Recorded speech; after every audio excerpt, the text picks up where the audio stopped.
Bonjour Vincent Lecras, Bonjour Bertrand. vous êtes directeur du RERE. Alors avec ce prolongement, en attendant le suivant, en direction de Mantes, ça sera fin 2026, clairement ce RERE va changer de dimension. Pour les voyageurs, j'ai peur que ça crée plus de frustration qu'autre chose pendant les tout premiers mois parce qu'on aura seulement des navettes aux heures creuses entre Magenta et Nanterre, à raison d'une navette tous les quarts d'heure entre 10 h et 16 h en semaine et entre 10 h et 20 h le week-end. Est-ce que ça vaut vraiment le coup d'ouvrir dans ces conditions ? Ah oui, je crois, parce que en fait, le prolongement du RERE va amener tout de suite énormément de bénéfices pour les voyageurs, des gains en temps de parcours, bien sûr, moins de correspondance dans leur trajet au quotidien, et puis on va commencer à désaturer le RER A de 15% à peu près en termes de nombre de voyageurs, ainsi que les RER B et D. Mais ça, c'est quand il y aura ce train qui fonctionnera aux heures pleines. Mais clairement, avec des navettes qui circulent seulement entre 10 h et 16 h, les cadres de la Défense ne vont pas prendre tout de suite le RER E. Oui, mais des voyageurs, malgré tout, dans ces horaires-là, vont l'utiliser. Et puis, on va aussi utiliser cette période pour réaliser le rodage des RER-NG.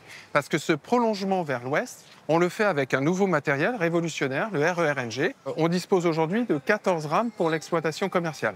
Alors Il en faudrait au moins 3 fois plus. Alors, effectivement, la raison pour laquelle on ne peut pas prolonger toutes les missions actuelles du RERE jusqu'à Nanterre-la-Folie, c'est parce que pour le faire, il nous faudrait disposer aujourd'hui de 34 rames.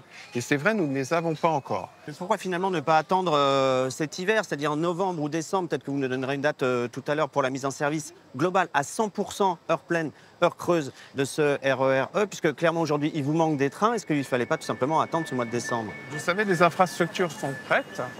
Les nouvelles gares sont terminées, donc pour nous c'était important d'en faire profiter les voyageurs d'Île-de-France. C'est un moment historique, ça va changer quand même la vie de centaines de milliers de voyageurs. D'ici la fin de l'année, nous allons passer sur le RERE de 370 000 à 600 000 voyageurs. Oui, pendant les JO, vous mettez bien en place une navette supplémentaire, ça sera entre 7 h et minuit et demi, une navette toutes les 12 minutes entre Nanterre et la porte Maillot. Il faudra faire un changement si on vient de Magentin ou de Haussmann. Pourquoi cette navette, vous ne la conservez pas également au mois de septembre, quand on en aura vraiment besoin pour accéder à la Défense? Alors encore une fois, il s'agit d'une question de nombre de rames disponibles pour l'exploitation. Alors à quand l'intégralité du service heure pleine, heure creuse? On parle de début novembre, fin décembre. Où est la réalité? Est-ce qu'on a déjà une date en tête? Alors la date, elle sera décidée par Île-de-France Mobilité. Ça va dépendre évidemment de la livraison des rames et du comportement des rames pendant cette période de rodage.